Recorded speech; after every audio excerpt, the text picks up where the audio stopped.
Friday, y'all, and today we are doing our level best to get on the air. We've had so many fits and starts this morning on doing live broadcasting. I thought after a couple of years I'd be good at this by now, but apparently that is not the case. So thank you for joining us on the Jewcurious Show. If you can see us on Twitch, please let us know. I'm just going to text my friends to make sure they know we're here.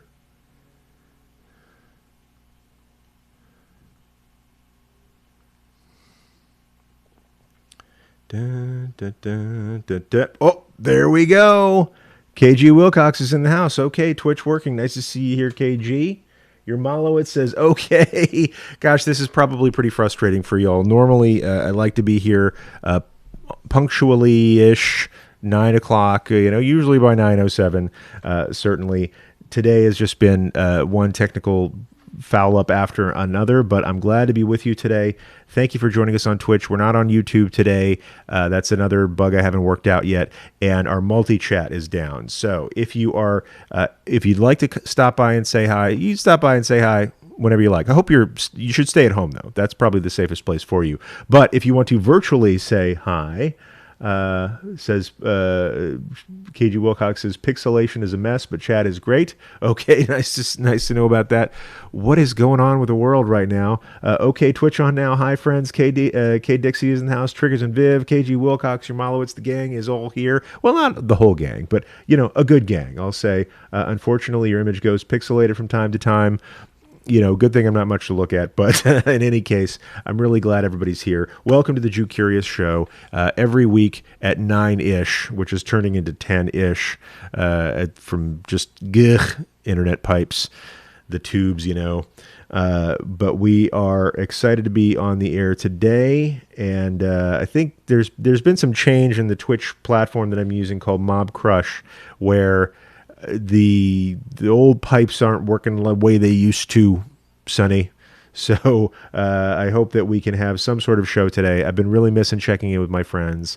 I think a lot of people who are on the chat right now already know this, but I'm very pleased to make an announcement. That is, I've been selected by the Pasadena Jewish Community Center to be the rabbi of that community. And that happened this week. That happened since the last time we met. Triggers and Viv says, I never thought I'd be a member of a gang. We got jackets, y'all. Maybe even some secret handshakes. So anyway, that happened this week. Happened this past Monday. The search committee, after looking for 2 years for a rabbi that suited their fancy, made a recommendation of me, it turns out, I didn't know that, to the board. The board voted on it, and now pending successful negotiations of contracts in ways that that's sustainable for everybody, which I think is happening sometime very soon. We're going to get it wrapped up. I'm overwhelmed with joy about this thing personally. I know a lot of people here have been rooting for me. It's probably going to change how much time I can spend online with folks, or at least that's what I thought until this week, or no, let's say until the last couple of weeks, when I realized, and I have to appreciate the irony here. I've been a rabbi for about 6 years now. The first place I went, I was a rabbi of a wonderful synagogue, Burbank Temple Emmanuel. Not a big synagogue, but like a synagogue with a big heart. And I love the people there. I love the work that we did together. I also became acquainted with teaching online. And when my contract came up, I made a really difficult decision to go full-time teaching online, just because I thought, okay, I love what I do, but there's no rabbis that I know who are teaching full-time online. I knew a lot of people who taught full-time online, but no rabbis who did that. And I really appreciated the people that I was able to make connections with, so I decided I'm going to be a full-time online rabbi. We're going to give that a try. While I was doing that, I got a phone call that there was a synagogue that was sort of between rabbis, and they wanted me to help out like one Shabbos a month or 2 Shabbos a month. And I said, oh, I like helping Jews, right? So let's do this. And it'll be a nice little side gig for my full-time online work. And, I was helping out for a little while. They after a year of search, did not select somebody. So they're like, could you come on part-time, keep helping us? And I had sort of fallen in love with the place. I had a great rapport with the team there, great working relationship with the cantor there, loved the people that I met there. Had taught a couple of adult ed classes in person, which is one of my favorite things to do. And then I applied for the job. Because they first, usually an interim, a substitute rabbi doesn't apply for that job, but they asked me to, and so I did. And after working there for, a good bit of time, they asked me to be the rabbi there, and I couldn't be more thrilled, right? This is, and I wouldn't have predicted it. Like I was pretty interested in doing online teaching and had made some real progress, built a school, built a community, built, like, not by myself, but with the help of all the people who got involved. And it was, it surprised me more than anybody that I fell in love with congregational work all over again. And just as I was getting comfortable with the idea of of spending most of my time serving a community in person, in addition to the online stuff that I do, now I'm back doing online stuff. And so it was like a couple of weeks, I was like, wait a minute. What I'm spending my entire day on Zoom, right? And now I'm doing some Facebook Lives and YouTube Lives and some Twitches for my congregation in Pasadena, which is weird to say. Now it's 100% back to doing online rabbi stuff, but for a different audience. Like I'm still happy to see my Jewcurious peeps here, and in addition, offering online education to people I live, within a fair driving distance of in Pasadena. So the whole thing has just been whirlwind, but I couldn't be happier about it, I tell you. And I really appreciate, I'm getting all these great cheers here today. Thank you so much. Haunted Hideaway says, hello, newbie here. Nice to see you. You're kind of jumping into a weird mix here. Really happy that everybody's here. This is a place where, look, if you're curious about Judaism at all, you are in the right place. Whether you're Jewish, not Jewish yet, just want to ask a rabbi some questions, that's cool. I will entertain all polite questions. So, Tutti Frutti, first time at a stream for me. Shalom, y'all. Good to see you here. And this is exciting. It was just for people who are just joining us, I was sharing the news. I've been asked to be the rabbi at Pasadena Jewish Temple at Center, and super excited about that. I have to just give much love to all the people who've been in this online community for a while, who've been really supportive and cheering me on. Dakota Black says, oy vavoy, exciting. I love when Dakota Black comes in and starts typing in Hebrew. Let's see. Shabbat Shalom, Rabbi. Thank you, Dakota Black. This is my daughter has been using her time off to start learning ancient Greek in addition to Hebrew school, and so she was excited because this morning on her computer I set up the Greek alphabet, just like probably soon. Hopefully, I'll be setting up the Hebrew alphabet as well. Just made me think of that every time Dakota Black shows up there. I get to see some Hebrew in the chat, which is nice to see some fellow Hebrew typists out there. So I'm just going to check my texts. Okay. Kay Dixie says, it's working now. Cool. So, we've killed a little bit of time this morning. I want to just say a couple of words about the Book of Leviticus. Before the chat was working, I was online for quite a while before I realized that nobody was seeing it. I was giving an overview of the last couple of books, Genesis, and I'll just do it real quick. Genesis, cosmogony plus Falcon Crest, like cosmogony, creation of the world, plus this like multi-generational family saga with a lot of drama, but the real story of where we came from, learning ethics and learning how to walk in the world from real family conflicts, gets us into Egypt. The most, it gets us into the book of Exodus, the most cinematic of all Torah books. And, as I was sharing with some friends earlier this week, imagine, if you want to go from Genesis, Exodus, Leviticus, or Bereshit, Shmot, Vayikra, as we say, it's a little bit like watching the trilogy of,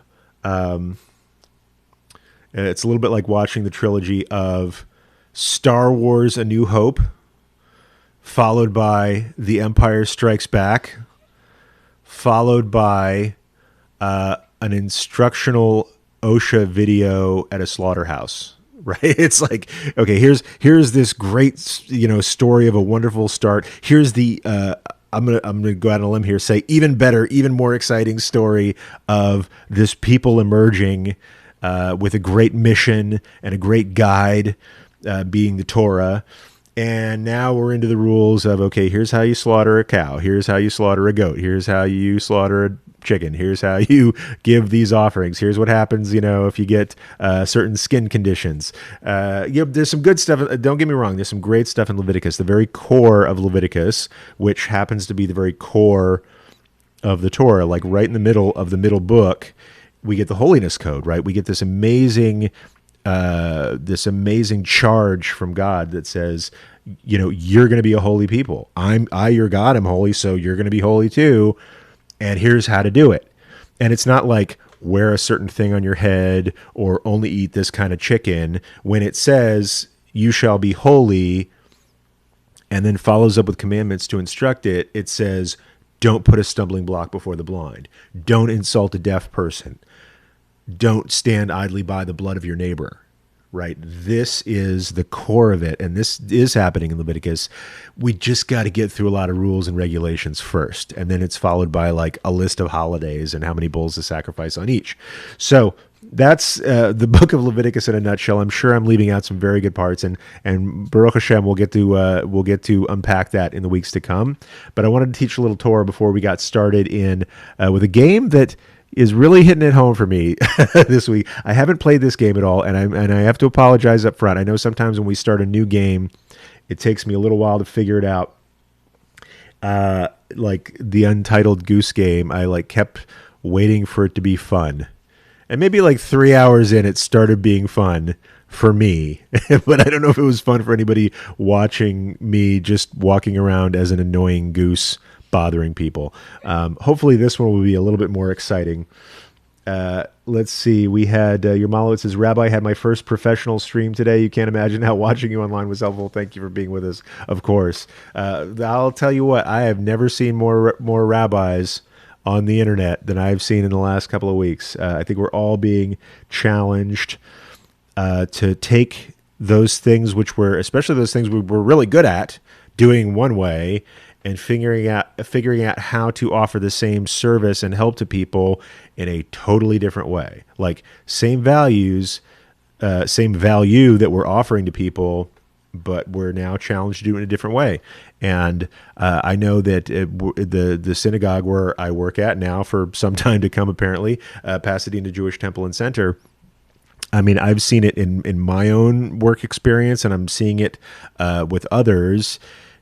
I've never, and I'm not saying this to brag or complain or anything, just to notice that I've never worked harder in my professional life, rabbinic or pre-rabbinic, when I was in consulting and finance and computer systems and things like that. Just the volume of work over the last couple of weeks. And I know as I'm saying this, there are people who are losing their jobs or losing hours on their jobs. And thank God I still have a job. Thank God my wife still has a job. Thank God all of us are healthy. And we're working super hard right now. And I figured it out, or began to figure it out, that part of the work is there's the work that we do all the time: teaching, preaching, conducting services for people, helping people in need. That hasn't changed. So we still have to do all that work, but we also have to spend an additional amount of time figuring out how to do it differently, right? How do we maintain pastoral care on the phone, on Twitch? We were doing that anyway, but now we just have to ramp up the electronic things that we use to do this stuff. So we've got our jobs. We've got the additional layer of learning how to do our jobs differently. And I've noticed that people are doing even more. People are going. I've seen this. People are going the extra mile. Here, we didn't used to have a live stream town hall on Thursday nights, and this week we had a live stream town hall on Thursday nights. That's not something we usually do, but this is how we're staying connected and helping people stay connected to each other. So there's the main work you do, There's the additional work of learning how to do it differently while you're still doing it. It's like, jumping off a cliff with a box that has, how to build an airplane kit in it and trying to get that airplane going before you hit the ground. And then there's a kind of overcompensating, I'll say. Here's the additional work that we feel compelled to do, or people are asking us to do, in a time when everybody's feeling a little bit crazy. And so just to acknowledge that for the people who are working extra hard out there, we've got some people are asking about where's Ruthie. Ruthie's a good friend of this show, and she is an essential worker. She works at a grocery store and is helping to keep people fed right now. I said this last week. I'll say it again. I'm calling it. I'm not a betting person, but I do like making predictions and seeing how wrong I am. But this year, I'm pretty sure I'm right. Time, person of the year, 2020. It's going to be somebody stocking a shelf. It's going to be somebody working in a grocery store. It's going to be, a frontline healthcare worker. It's not going to be a politician. It's not going to be an author. It's not going to be an activist. And worthy work for people this year. Our heroes are people who are keeping people fed, keeping people healthy, keeping places clean, keeping the economy going as best we can. And those are my heroes right now. So we've got some great people in the chat. We got Hebrewski says, just started reading Pirkei Avot, which is a nice counterpoint to some difficult things to square in Leviticus because it's more ethics and justice based. Leviticus a lot of times Leviticus is like a recipe book, right? It's like you take this many cows, this much flour, pour this much wine and oil onto it, and bake it 365 degrees and blah. Like sometimes it's hard to tease meaning out of Leviticus. Doesn't mean you can't. Doesn't mean that, our B'nai Mitzvah students aren't trying. But yeah, sometimes it can be a bit of a hard slog. I will say, in defense of Leviticus, and this has been really helpful, this year I've started reading a pretty dense tome for me. It's not that big a book. It's over there somewhere, or I'd show it to you. But many years ago, when I was in rabbinical school, one of the students asked, like, okay, how do we understand Leviticus? Like, how do we figure out what's going on here when we love the stories in the other parts of the Torah? We love the ethics being taught in Pirkei Avot. What do we get out of this book that's talking about scratchy skin conditions? And Rabbi Artson said, read Mary Douglas's Purity and Danger. Now, Mary Douglas is not a Torah scholar. She is an anthropologist. This book came out in the 60s, I think.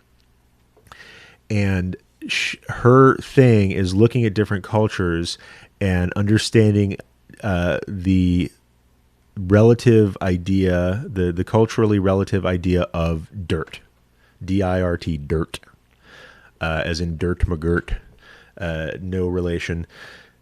But she's saying that dirt, there's no such thing as absolute dirt. Like that, whatever this stuff is, we don't want on our bodies. It's like, if you want to call it schmutz, filth, uncleanness, tumah in Hebrew, what have you.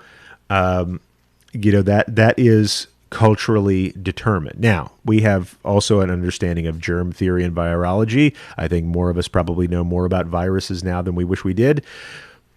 But when it comes to sort of visible schmutz, that is culturally determined. What is considered dirty in one culture is not considered dirty in another culture, and it has to do with taboo. But most of all, it has to do with every culture's challenge to fight chaos by applying order. I mentioned earlier, we got this great book on cosmogony, the first couple of chapters of Genesis. Our creation story isn't about, as was later picked up by maybe Aristotle and Neoplatonists and big in certain sections of the Christian church, and even in Jewish circles, this idea of creation ex nihilo, right there, where there was nothing, there was zero, there was just no thing there, and God was like, boop, let's make a universe.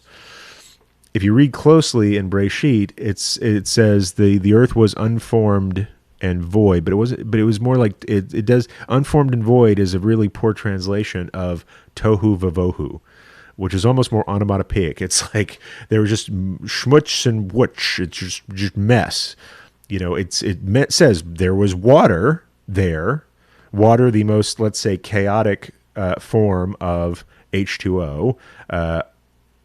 Gas particles go everywhere. Solid water is crystalline. But if you look at liquid water, it's just molecules kind of floating around, bumping into each other, pretty closer together than gas, let's say. You could float a boat on it, but it's chaotic. And all God, and I'd say all, like it was easy. I couldn't do it. But simply what God did was take that chaos and begin applying order to it.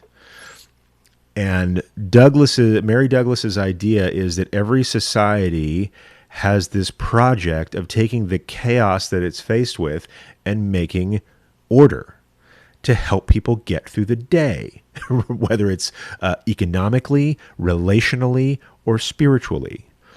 And part of the way we do this is we put up, when you want to organize, let's say, a piece of real estate, you begin putting up walls and you begin putting up fences, and you have, little zones. This is safe. This is not safe. This is where you wash your clothes. This is not where you wash your clothes. This is where it's safe to prep food. This is where you go to the bathroom. And that's part of the project of Leviticus, is outlining what's in bounds, what's out of bounds. What happens if you make a mistake? What happens if you come into contact with something that we'd rather not come in contact with? Does that mean you're totally out of the game? You're totally out of the community? No, you get a timeout, right? If a priest who's not supposed to come in contact with a dead body comes in contact with a dead body, you have a waiting period, and then you can get back in the priest game, and you wash in water for a bit, and that's it. Same, if you have this skin affliction that is not, to be really clear, not leprosy. That's a bad translation on a poor understanding of leprosy. Now we understand, what is technically leprosy today, Hansen's disease, very differently. But they saw people had these skin conditions, and they related it to not a biological source, but a spiritual malady, a communicable spiritual malady, and that was talking trash about people. And if you had this, you had to separate yourself, because gossip spreads, and like a skin condition, and you had to separate yourself, but you weren't out of the game permanently. You'd get checked in on every once in a while, right? People would bring you soup, maybe, and people would certainly pray for you. And then after an appropriate amount of time, you were back in the game.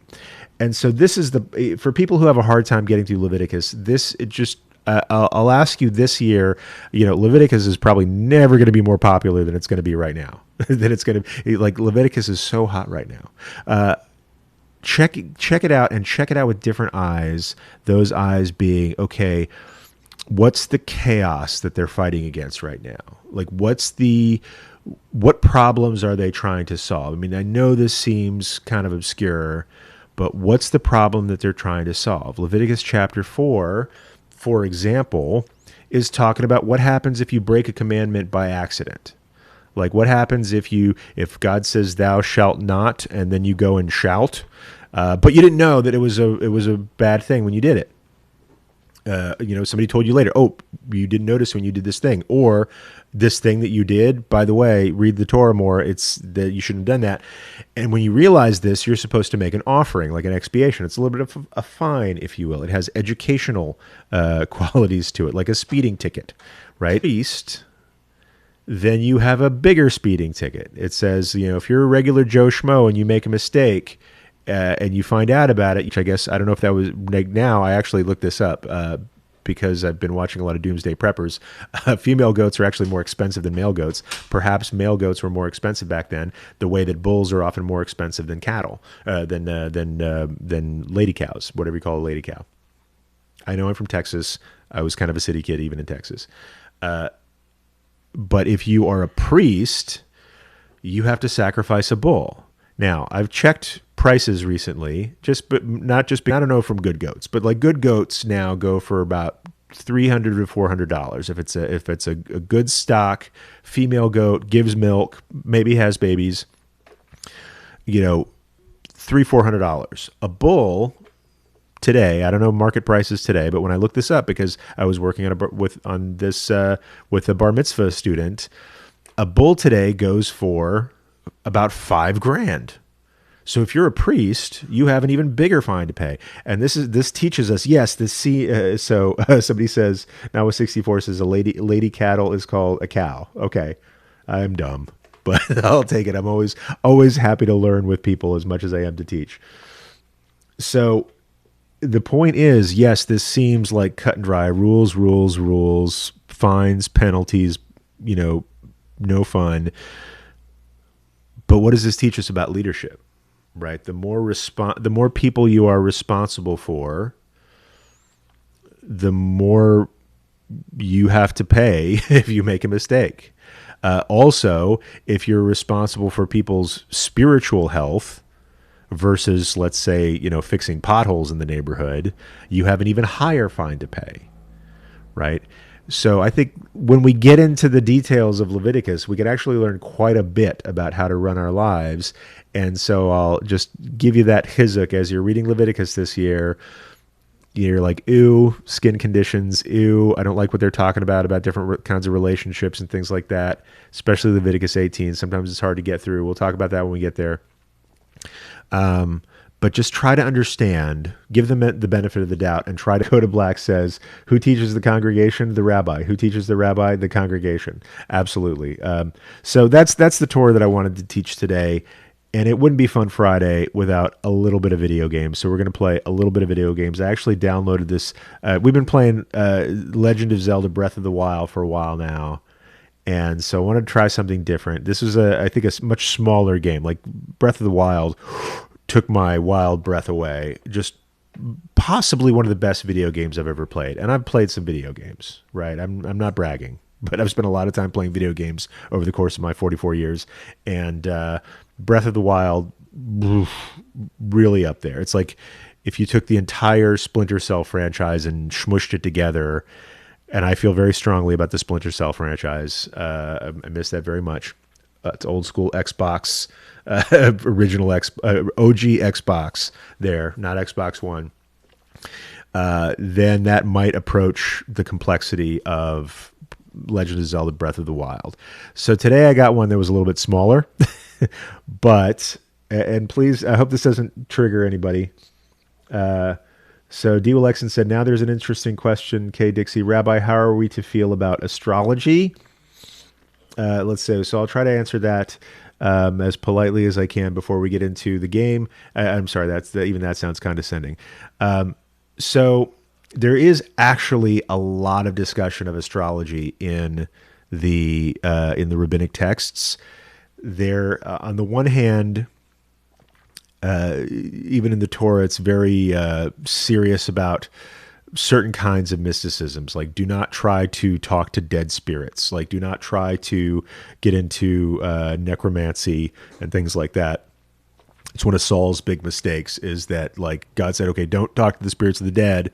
When Saul's having a hard time, what does he do? He digs up Shmuel. Like he reaches out, he goes to the witch of Endor. Yes, that's where they got that name. He goes to the witch of Endor, and I think she revives the spirit of Samuel, and Saul consults with him, and the news is not good. So that's another reason not to do that. But there's also a lot of stock taken in the position of the planets. We were influenced by other cultures that we were in. The Greeks based their entire pantheon and others besides on the movement of celestial bodies, gave a lot of stock to this stuff. And I would be irresponsible to say that Jewish tradition and thought has been totally separated from and above that. But there's also a strong encouragement, do not make decisions based on the movement of stars, right? We acknowledge that, yes, sometimes there are forces beyond our control that influence the outcomes of things. Earlier in this chat, people said to me, Mazel Tov,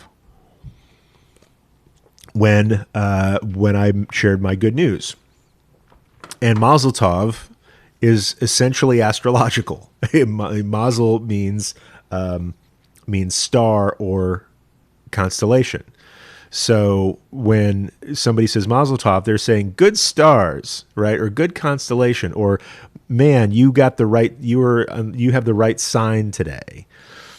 So that is baked into our culture and into our language and deeply into our thought, and yet there's also a strong strain in the Talmud saying, don't go making decisions based on your horoscope, especially if it contravenes, let's say, a more direct revelation, the Torah. So there is something of astrology in Jewish culture. There are people who are drawn to astrology who really focus on that area. So I'm not going to say it's not there. I'm just going to say that the traditional normative practice of Judaism is much more about interpreting the revelation of Torah than it is about interpreting the revelation of the movements of the celestial spheres, if that makes sense. So there's another great question we have here. What do adult B'nai Mitzvah students learn that's different from a conversion class? This is a great question. Because I'm currently teaching both right now, and so what I can say is that when you're taking a conversion class or an introduction to Judaism class, you're looking for it's a survey course. It's Judaism 101. It's like learning everything you can about Judaism on a surface level, so that just well enough that you can make an informed decision about whether to become Jewish, right? Learning the mitzvot that you'll be responsible for, learning the holidays so that you can celebrate them, right? And then you get the rest of your life to get good at it. You get the rest of your life to delve deeper into it. But before you can give informed consent to join the Jewish people, and before we can expect you to take on the commandments, you got to get a broad view. So that's what an introduction to Judaism class is. An adult B'nai Mitzvah class more often is about, instead of that broad perspective, it's more of a deep dive into more specifically, but not exclusively, ritual life, especially around synagogue skills, I'll say. When we are preparing children to become B'nai Mitzvah, yes, we like to give them a good background, like you get an introduction to Judaism class, just the bullet points of the Torah, as it were. Maybe not some of the adult stories. Those are good, though. That's why I love adult ed. We do give them a background, but when they're preparing to celebrate their bar mitzvah, they're preparing to do things that an adult Jew can lead in a congregation. Lead prayer, read from the Torah, read from their Haftarah, teach Torah by means of a Devar Torah, or that's the bar mitzvah speech. And so, whereas Intro to Judaism is a more broad-based, covering all the bases of Judaism, learning about the holidays, learning about kashrut, learning about Shabbat, learning about the different mitzvot, learning about Tikkun Olam and the Jewish connection to that. So that's the 101. The Adult B'nai Mitzvah class is more a specialized course where you'll still touch on a lot of those things, but we're really, instead of the knowledge, we're really focused on the skill of, how do I read Torah in front of people? How do I chant from the Haftarah? How do I teach Torah in my community by means of a Devar Torah or a sermon or a speech? And so we still have that broad view, but we're really more focused on those skills of leadership in the Jewish community, right? It's the difference between, I would imagine, like boot camp and an officer training school in a certain way. It's an imperfect metaphor, but that's kind of how I like to think about it. Now, I'm going to tell you, again, I'm not bragging, not complaining, observing that I've been in my apartment most of the time for the last 2 to 3 weeks. And so I thought it fitting that, let me see if I can get this started. I think I've still got to flip a couple of switches here to play this particular game that struck my fancy this morning. Where is my video capture?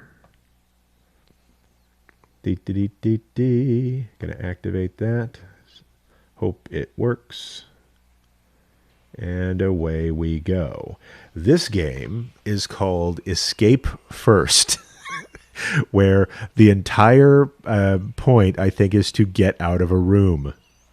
So something that my wife and I both fell in love with, besides each other, last summer, when we visited Austin, Texas. It was our first vacation without the kids since the kids. 10 years, it's been 10 years since we traveled together for multiple days without the children with us. Still love you, hon. And we were in Austin, Texas, and we went to just walking around looking for stuff to do, sweating buckets, right? Because it's hot in Austin in the summertime. And we wandered into this place primarily for the air conditioning. It had, we were taking these guided tours, and right around the corner from the tour bus extraction point was an escape room. And so we've like, okay, we've got a couple hours to kill before the tour. Let's just pop in and try this out. And we did this escape room, and we're both like, so we both love puzzles. Her especially loves doing jigsaw puzzles. She's got like a whole jigsaw puzzle set up, like on a jigsaw puzzle table. Right now, her home office includes a really big table. One half of it is for her computer and all of her stuff. The other half of it is for a jigsaw puzzle that she's working on to stay sane. Also because she likes jigsaw puzzles. Good Shabbos, Triggers and Viv. Good to see you. I'm glad you were here. Let's see. I just want to say goodbye to a friend who was joining us this morning. Shabbat Shalom. And so we love puzzles. She especially loved puzzles. We love these mystery shows, a lot of Criminal Minds. She listens to a lot of true crime podcasts. So he loves solving puzzles, solving mysteries. And, and an escape room is kind of like an amusement park ride for solving a mystery. And so I've been getting a lot of email. I always get a lot of email. Who doesn't get a lot of email? I don't know who doesn't get a lot of email anymore. Probably people who, use their time more wisely than I do. But I got this email from, I'm still on the email list of this Austin escape room, and they're talking about how they had to shut down for the coronavirus and, alternative activities they're trying to suggest. So I thought, like, now more than ever, we need a way to escape from rooms. It's the safest thing to do is to stay home in your room. I'm not knocking it, but just like mentally, if we could get out of the room for a second, I thought that would be an interesting thing. So we're playing the game today, Escape First, and it's available on the Switch. I think it just came out fairly recently, maybe. So Nawa64 has a good question. Let me look it up before we start with Escape First. Rabbi question, speaking of Tikkun Olam, that's a Kabbalistic teaching, right? How does conservative Judaism feel about Kabbalah teachings? So this is a pretty deep question, and but I want to honor it. So Tikkun Olam has a couple of different interpretations. Tikkun HaOlam means repairing the world, or Olam is more accurately translated as space-time, I think. Because sometimes when people say Le'olam, they mean forever, or Le'olam Va'ed is forever and ever. So sometimes Olam talks about time, sometimes it talks about space, extension, the three dimensions that we're able to perceive. So Olam captures both time and space, but Tikkun HaOlam has a couple of different interpretations. The original emergence of this phrase into popularity, I mean, it's got some scriptural basis, but where it really became popular a few hundred years ago was from the mystical teachings of the Kabbalah. And it goes back to this Lurianic cosmogony. Again, we're talking about cosmogony second time today, maybe the third. This idea that when God created the world, God had to withdraw part of God's self from the available space, let's say, or some available existence in order to make room to create the universe. So God sort of sucked in God's gut, made a little what we call tzimtzum or withdrawal to make room for the known universe. And within that space, God made vessels. God, if you can imagine vessels like little glass bottles, I'm oversimplifying it, but vessels to contain some of God's holiness within this space-time that was not God. And so God created these vessels and then emanated God's godness into these vessels. And if the vocabulary is weird, it's because we don't have sufficient vocabulary for this. God emanated God's godness into these vessels, and the vessels couldn't contain this godness, and they shattered. And they created just these shards that in Hebrew is klipot, and these or in Ashkenaz is klipas. So these klipot were just sort of scattered, and what we perceive, and again, this is Luria, I didn't invent this, what we perceive as the known universe of matter is actually just a collection of shards of the brokenness of these vessels that once held God's essence for a very brief time. To the point, there's some, I've heard of teachers of Kabbalah who just, walk through the world and they're like, hey, Rabbi, what do you think of this or that?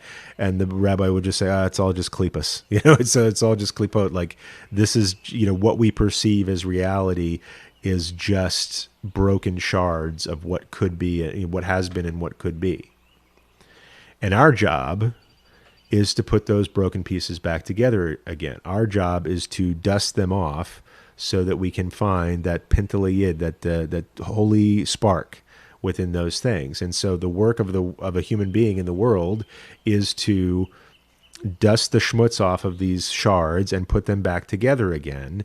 And we do that, and this is tikkun ha'olam. This is the reparation or reconciliation or rejoining of the brokenness that's in the world. And over the centuries, this has taken on a couple of different universes of meaning. In the Kabbalistic sense, how do we put the shards back together again? Mitzvahs, right? We every time, and not every, not just the good deeds that we translated mitzvahs into, but like when you say a bracha before you eat, that puts two little pieces back together again. When you light Shabbos candles, that puts two pieces back together again. When you feed the poor, that puts two pieces back together again. And so every time you are fulfilling a commandment, you are helping the klipot reassemble into some ultimate messianic project. In the last, half century, certain movements within Judaism have taken this on and said, okay, when we talk about tikkun olam, it's sort of a stand-in or a pointer to social justice, right? These mitzvahs of repairing the world through repairing people's lives, through not just restoring, let's say, metaphysical balance by doing the more metaphysically connected rituals, but they really focus more on the aspects of mitzvot that are relevant to what they call social justice, that is feeding the poor, working for the rights of workers, working for the rights of fair elections. And so in some circles, they're essentially talking about the same thing, but in some circles, tikkun olam has a more Kabbalistic bent. That's the origin of it, every time you do a mitzvah, any mitzvah, you are restoring the broken pieces of what's possible. Lately, it's taken on more of a, let's say, more practical agenda of helping the poor, restoring economic justice, restoring access to food, those things that are more tangible. And so both are true. And I think we're asking specifically about conservative Judaism and Kabbalistic teachings. So conservative Judaism is, from my perspective and experience, the most broad of the denominations, because the middle part of the road is the widest part of the road. We're not going to say that only the Reformed teachings are right or only the Kabbalistic teachings are right. The part of the point of conservative Judaism is the idea that these things are both Jewish, and anything that's Jewish is not foreign to us, right? We may focus on some things more than others. Tons of conservative Jews find a lot of meaning in Kabbalistic teachings. It's just not the one thing that we focus on. And there are some branches of Judaism, mostly in, let's say, more Hasidic dynasties of Judaism, that spend a lot of time teaching Kabbalah. Conservative Judaism less so, Reformed Judaism about as much as conservative Judaism. Like, this is part of our literature, this is part of our history, this is part of the wisdom and spiritual, both intellectual and spiritual, that we have access to. And some people choose to focus on it more than others, but it's not like it's off the table. I tend to gravitate toward the teachings of, I think it's in Chagiga, maybe it's Mishnah Chagiga. I think it's in Mishnah Chagiga, but it's in Chagiga certainly. This story of these four sages who go in. It says they enter the garden, they enter Pardes, they enter the orchard, which is sort of a Kabbalistic metaphor. Like they basically find Gan Eden, and they enter into it and receive this revelation from the beginning of the world. And I forget the names of the guys who do this. It's kind of drawn out in narrative form as a driven leaf, kind of by association. But of these four great sages who go in, one dies immediately, one goes mad, one becomes an apostate, disavows Jewish teachings altogether, and one, Rabbi Akiva, comes out unscathed. And from this, they teach that like it's better that there is a rabbinic teaching that it's better to never have been born than to ask four particular questions, and those are what is above, what is below, what is before, and what is after. Now, these are the general subject matter of everything metaphysical, of everything mystical. On the one hand, Judaism has a strong teaching of metaphysical and experiential, mystical, personal experience of God. And on the other hand, we have a strain of people saying there be monsters. Like if you spend all of your time on that before you're ready to, you might go insane or you might harm yourself or somebody else. And so there is a tradition that we have that you shouldn't begin kind of Kabbalistic studies until you, the sort of rule of thumb is until you're age 40. But that's not like a hard and fast rule. It's more like you shouldn't bother with trying to understand some of the more mystical teachings until after you've mastered the Torah and the Mishnah and the Gemara and studied all the more surface accessible stuff first. Because it's a little bit like jumping right into quantum physics if you've never studied basic Newtonian physics. You won't get anything out of it, and you might just set off a bomb. So that's kind of the general trend. And that's true. And within conservative Judaism, you get the whole range. You get people who really find a lot of meaning in Kabbalistic teachings. You get people who find a lot of meaning someplace else.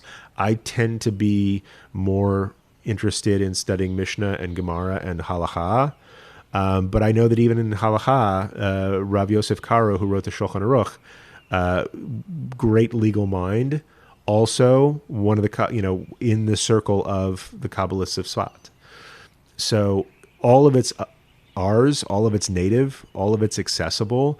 I just caution people, like, try not to go too far down the rabbit hole in Kabbalah, and it can be a rabbit hole, until you've mastered the basics. Because at best, you won't understand what they're really talking about until you've mastered the basics. And at worst, you might do yourself some psychological harm. So that's, or just massively, misunderstand it. So that's my take. So that's right. Acher, Akiba, and the two Shimon, Shimon ben Azai and Shimon ben Zoma. That's right.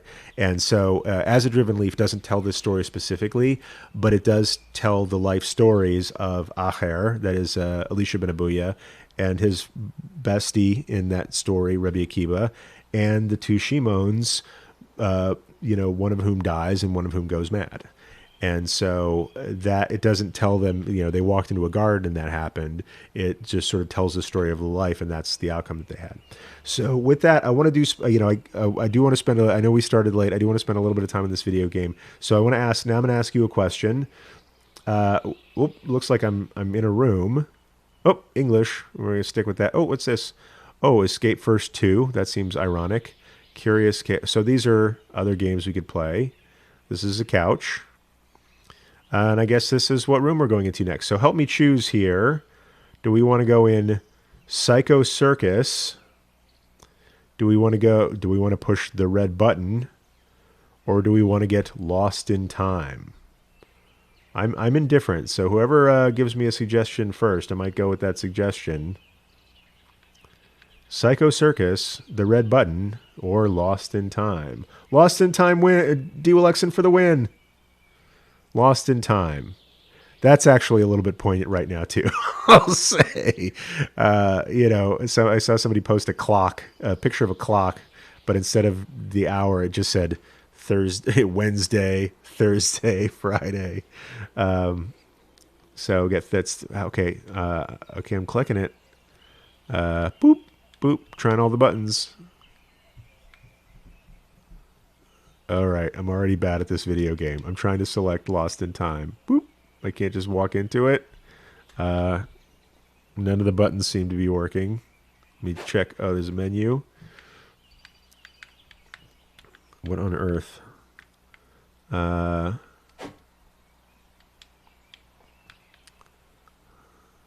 Apparently I did something right. Hold on, I want to check this menu. Controls. It's not, my controller isn't actually controlling anything. Here we go. Oh, I figured something out. Controls. Okay, movement, camera, navigate menus. Okay, that's helpful. Inspect. Only the X button works, apparently. Okay, get out of there. Okay, get out of there. Room selection. And start. Oop. Start. Start.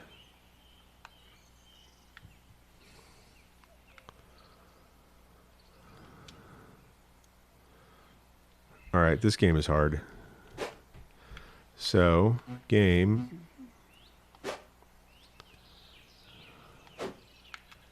Sound. I'm going to put my headphones on. Maybe there's some music happening that I don't even know about. Oh, it does. It sounds a lot like Zelda, really. Can you guys hear this? I'm going to turn this. Does it sound like birds chirping to you?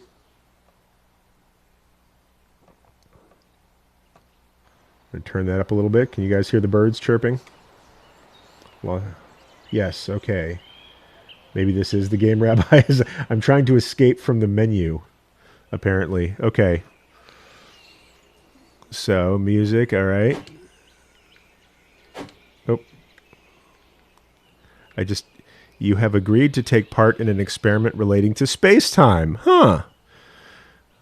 One mistake has left you trapped in chaos. Past, present, and future have merged. Time is your worst enemy.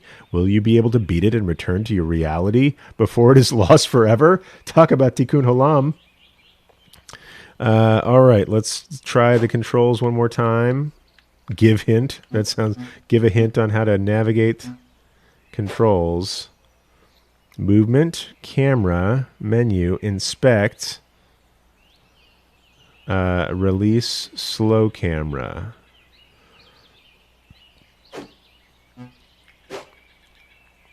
It won't give me a hint on how to navigate this game. Oh, I did it. I pulled the little trigger right here. That made a thing happen.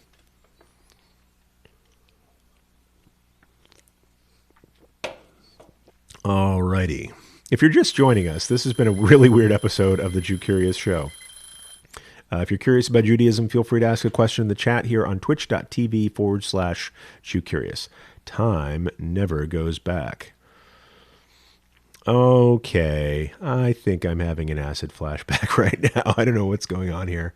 Theoretically, this is what I imagine an acid flashback would be if you were into that sort of thing. Okay, so, anybody else getting vertigo right now? You have chosen poorly. All right, this is getting a little bit too real. I might start crying soon. Okay, 1 hour of your time. So there's a clock, there's a Dali painting of a clock. There's a ballet clock.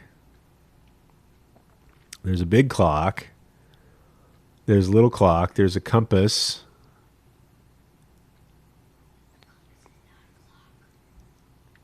There's another Dali painting. Okay, time never goes back. I'm trying to inspect. I'm hitting a button, doing a thing. Okay.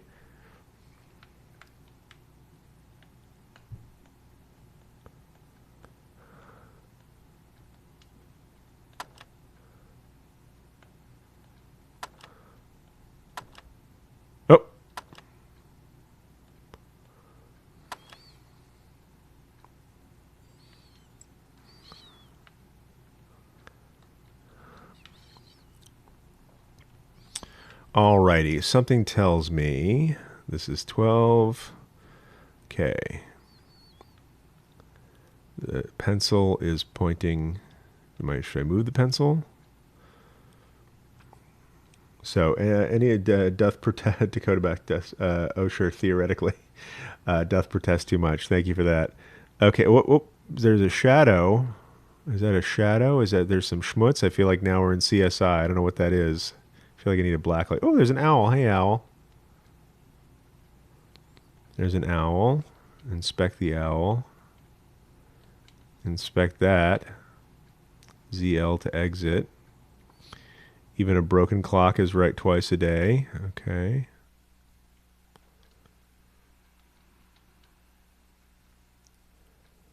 One hour of your time. Okay, any hints out there? Also brings up an interesting question. One of my rabbis was exploring with other rabbis whether or not hallucinogens are a legitimate means of spiritual exploration in a Jewish context. I know that there was an experiment. Johns Hopkins University was doing an experiment on the therapeutic use of microdosing hallucinogens, and they asked for clergy to participate. I don't live in that neighborhood anymore, so I couldn't participate, but I do know a rabbi who did. And they're talking a little bit about CSI Shul, the Who plays. So that, we've got a long tradition of people using wine for various reasons. There was there was a rabbi a couple of years ago. I think this was coincident with the movement of legalization of medical use of marijuana. There was a rabbi who said, the 4 cups could and maybe even should be replaced by the 4 joints. So, it's not without its support. I'm not going to advocate on this show for people to use anything that's bad for them. But there's not an absence in our history of rabbis, say, drinking wine, looking for insight, or refraining from wine, looking for insight. That's the whole story of the Nazarites. Oh, look, a switch. Not happening. Okay, what's this? I can put my hand there, but I can't do anything with it. So, I'll say be safe, be responsible. Time is money. Wait, I saw that someplace else. Time is money.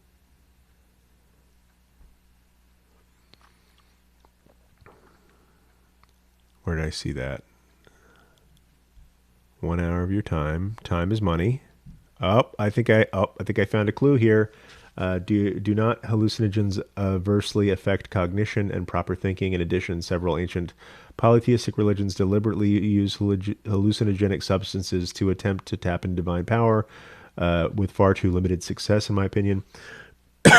So yes, and yes. Like hallucinogens, it can adversely affect cognition. Just about any mind-altering substance can. And yes, often there are arguments in Jewish halachic and theological discussions where they wind up saying, "Don't do that because that's what the pagans do, or that's what the idol worshippers do," and yet we celebrate every occasion with wine, and wine can certainly cause cognitive distress. And they're also, when they're talking about certain hallucinogenic experiences, especially the Johns Hopkins study, it's more on microdosing stuff where, just really smaller than, let's say, recreational dosing of stuff. And they're finding that it does relieve anxiety and depression in some circumstances. So I'm going to leave that stuff to the doctors. Frankly, I don't need it. I don't need that stuff anymore. But we'll see what they come up with. I mean, I figure like a controlled medical environment is the best place for that sort of thing. So I'm going to leave it to them for right now. When it's safe, I'll let them let me know. Isn't there a difference between attempting to extract power from God, which would fall under prohibitions of magic, and the desire to commune with God? Absolutely. That's part of the the danger, the tension. How do I want to put this in studying Kabbalah is that there's sort of theoretical Kabbalah and there's what they call practical Kabbalah, and some of it borders on what the specialists call theurgy. That is doing certain things to manipulate divine behavior or using the divine to manipulate outcomes. And so that's part of the caution around Kabbalah is like, if you're looking at it to understand God better and understand what God wants of us better, that is a good use of these teachings. If you're looking at it as a way to build a golem to destroy a village, or if you're looking at it as there's a story about a rabbis who tried to use Kabbalah or understand the mind or name of God in ways that would allow them to build a cow and like make a physical cow. And it's like they had half a cow and it was just like, ugh, half a cow. And so if you're using it to manipulate the universe for your own ends, that's a no-no in general. But I love how Rabbi Adam Greenwald in the Miller Introduction to Judaism curriculum describes the difference between theology and mysticism. And theology is talking about God or reasoning about God or trying to understand God sort of secondhand, if you will, or third hand. Like it's the difference between talking about dancing and dancing, whereas mysticism is like the striving for a direct experience of the divine. And that's been achieved through various ways, whether it's deep study of Torah until you have this physical or some sort of perceptible experience of the presence of God. We've done that through song. We've done that through dancing. Sometimes that song and dancing involves vodka. If you've ever seen like a Hasidic Farbrengen, it's what the whirling dervishes do in Sufism, trying to have this sort of divine experience through extreme focused physical exertion. Many different traditions attempt this. We do too. And it's part of what we draw on in prayer experiences, frankly. So, like if you're using it to draw closer to God, why not? Exactly right. But if you're using it to, I don't know, get rich or sell books or bracelets or something like that, then that maybe is less worthwhile. So I think I found my first clue. It says time is money. And I've got a little clock with money on it over here that says it's 1:40. So, ha-cha-cha-cha. Boop. Nope, don't want to stop.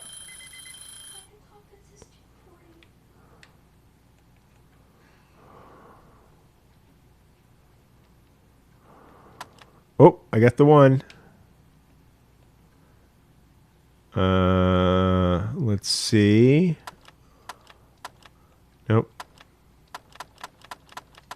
140. Come on. Come on now.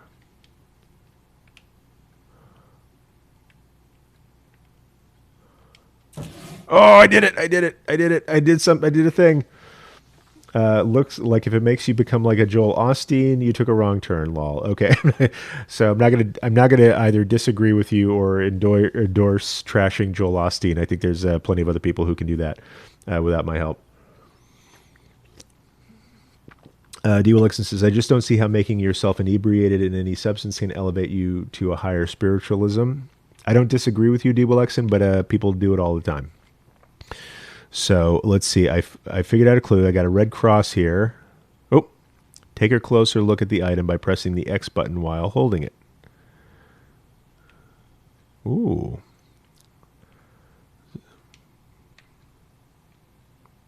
So this is in my hand now. Oh, I put it back in the drawer, just basically by accident. Okay, so I've got a little red plus there. It says 1652. And so that I can get behind. Okay, that's fair. So it's not for everybody. I've been bleh.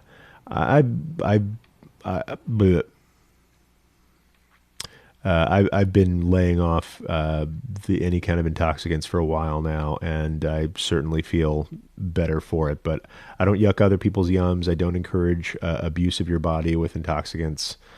But I'm with you, D. Willexen, but I also am just observing that it happens, and some people swear by it, and some people swear against it or off it. Look at the Nazarites. So let's see, 4:52. What's happening at 4:52 around here? 4:52. 1 hour of your time. Are any of these clocks? That one's stuck at. Well, is that one stuck at 6? That doesn't have a minute hand. Anybody here? 4:52. Oh, nope. Anybody see 4:52 around here? Let's see. So there is the use of a substance to open us up to some kind of... on Purim, we are called to drink until we can't tell the difference between human Haman and Mordechai, and on Passover, we drink 4 glasses of wine as the Seder goes on. So there is the use of substance to open us up to some kind of experience. But yeah, here's the thing. It's not... It doesn't have to be a uniform experience or practice for everyone or anyone. As one of my rabbis said, the most false statement you can ever say is Judaism says X about anything. Oh, red plus. I see a red plus. Talking about the most important things in the universe for 4,000 years, we've said just about everything about everything. Okay.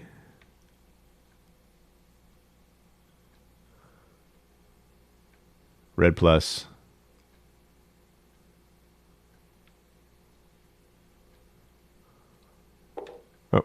Okay, but maybe we get a clue here. 4:52.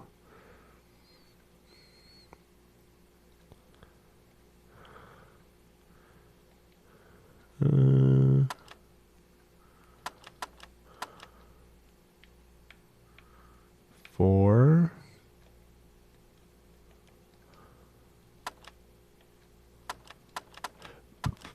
Oh, look, it's on the 2s.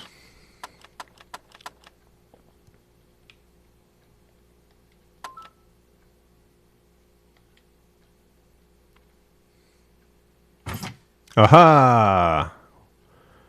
Stop.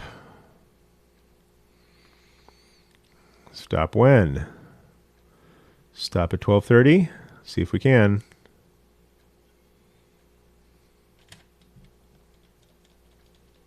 Oh, I tried.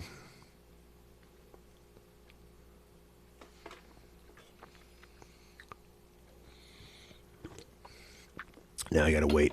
Try again.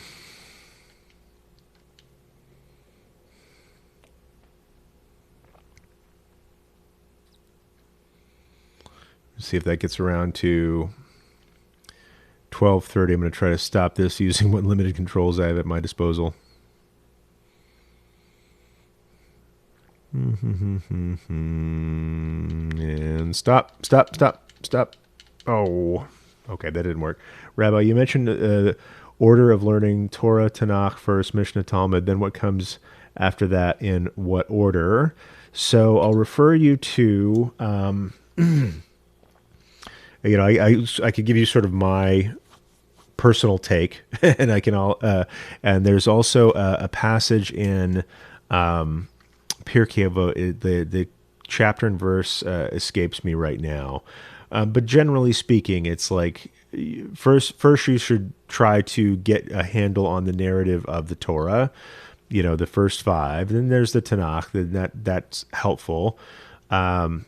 And then I'm just trying to remember the order because it lays it out in Pirkei Avot. It's like at this age, this is where we get the age 40 for Kabbalah. It's like at sort of this age you do this, at this age you do that. I forget the exact numbers, but I think it's like at 5 or 6 you start studying the Torah. At 10 you start studying the Mishnah.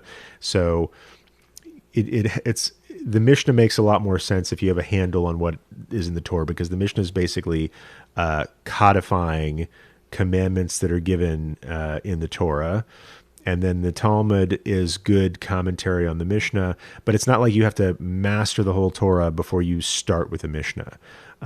You can study a lot of these things simultaneously, but in order of kind of primacy of understanding,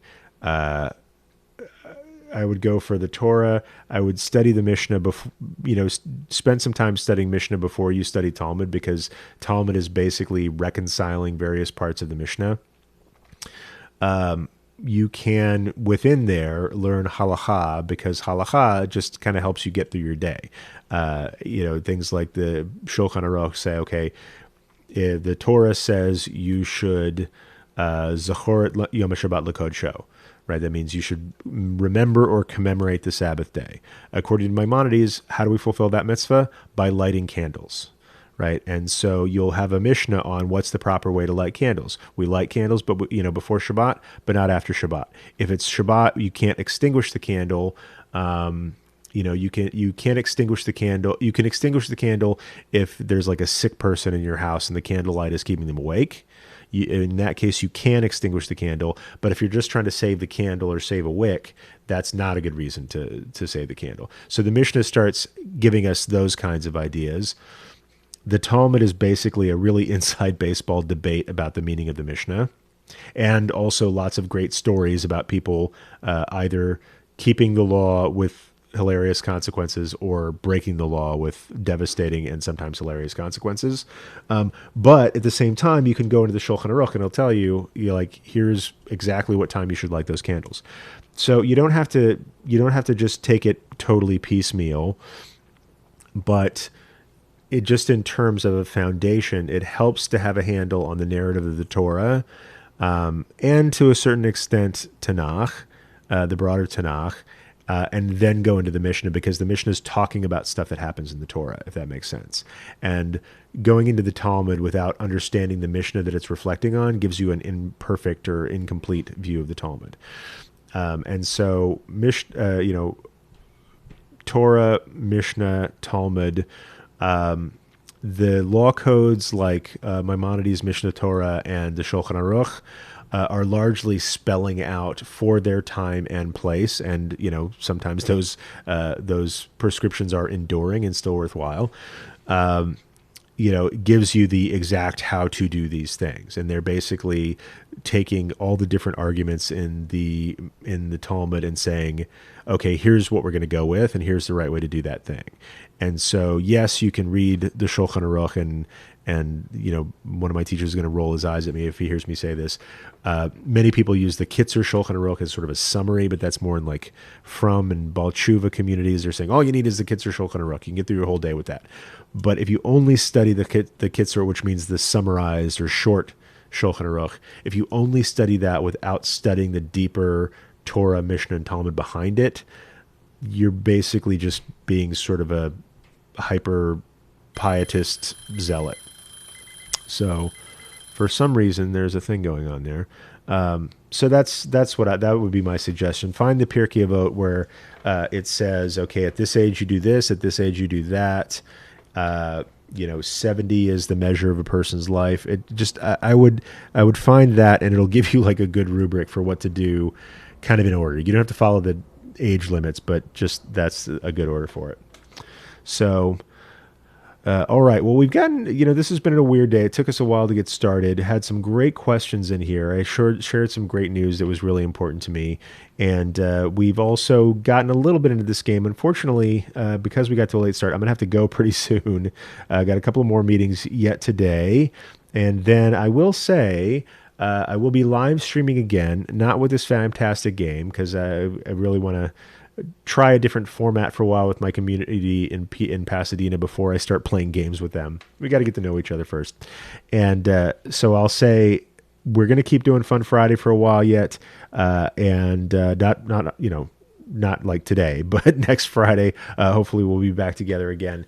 And if anybody's interested, I will be live streaming again later today. I'm doing a show with the Pasadena community. It's going to be through Twitch, not this channel. It's twitch.tv/Pasadena Jewish. You can also watch on the Pasadena Jewish Temple and Center Facebook page or on our YouTube channel. And hopefully the multi-chat will be working for that. So if you want to join us there, be really delighted to see you. And Nawa64, see you later on PJTC. So that show I'm doing daily during the week. So Monday through Friday, 3 p.m. Pacific time. Not as long as we go here, probably about half an hour to 40 minutes, something like that. But tune in at 3 p.m. PJTC Facebook page or YouTube channel or twitch.tv/Pasadena Jewish. And we'll hang out. So I've really had some great support from this audience has come over there to help me out there. The folks in Pasadena, lovely folks, not hip to the Twitch yet. I'm working on it. So the more of you folks who can be there and ask good questions and say hi to each other, we can keep that chat going. It really helps establish the Pasadena Jewish Temple and Center show. So I really appreciate the support from everybody who's been helping me out with that. Your Malo, it says, "Stay home, Rabbi." I will. That's like the new blessing. It's like, stay home. As I always say on Yom Kippur, I recalled. So the very first record album I ever owned was Twisted Sister, "Stay Hungry." Don't judge me. That's had some good tracks on it. It's like, "We're Not Going to Take It," "I Want to Rock," two anthem songs from my young awareness.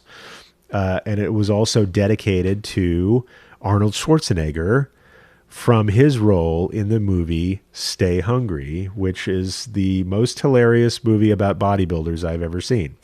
But anyway, that's often my Passover my Yom Kippur greeting for people. Stay hungry.